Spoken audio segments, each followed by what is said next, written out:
Okay. Oh, lovely. Thank you very much.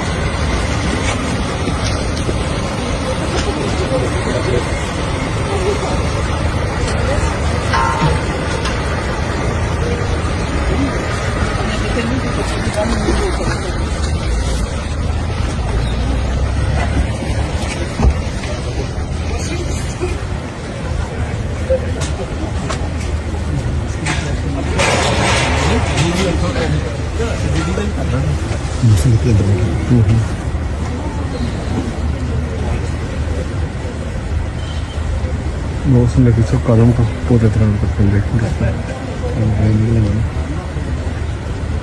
ऐसा कुछ वो अंदर जो का फ्लैश बैग भी नहीं है